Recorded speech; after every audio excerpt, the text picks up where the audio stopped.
আসসালামু আলাইকুম everyone, welcome back my channel. আজকে কোনো রেসিপি নয় কিংবা বারান্দা বাগান নিয়ে কোনো টিপসও নয়। আমি আজকে আপনাদের সাথে আমার আত্মতৃপ্তির কথা শেয়ার করব।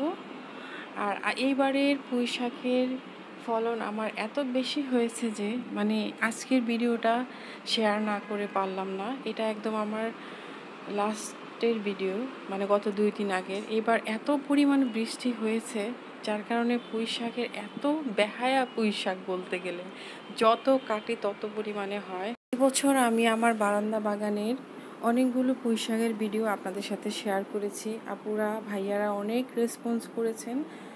ইভেন অনেক বেশি কোশ্চেনও ছিল যে আমি কী পরিমাণে সার কিংবা জৈব সার কিংবা ঘরোয়া কী অর্গানিক সার আমি ইউজ করি। সব ধরনের টিপস একদমই প্রপারভাবে আপনাদের সাথে শেয়ার করেছি।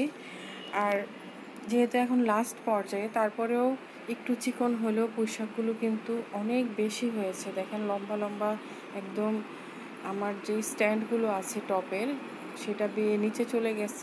আর এভাবে যদি আমরা বারান্দায় কিংবা ছাদে কিংবা বাড়ির উঠোনে গাছ লাগাই, বিশেষ করে পুঁই শাক এমন ধরনের একটা শাক, আপনি যত কাটবেন তত হবে।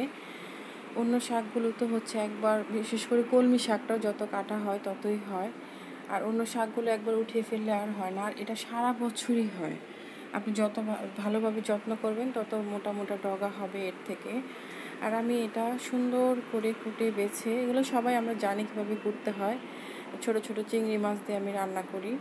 আর এটা আমি খুব সুন্দর করে রান্না করেছি। আর সবাই আমার ছোট বড় ঘরের ফ্যামিলি মেম্বার যারা আছে সবাই এটা খুব পছন্দ করে।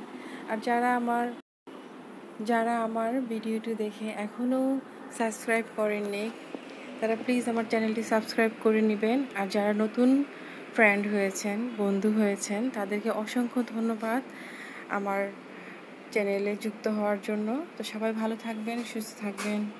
আল্লাহ হাফেজ, আসসালামু আলাইকুম।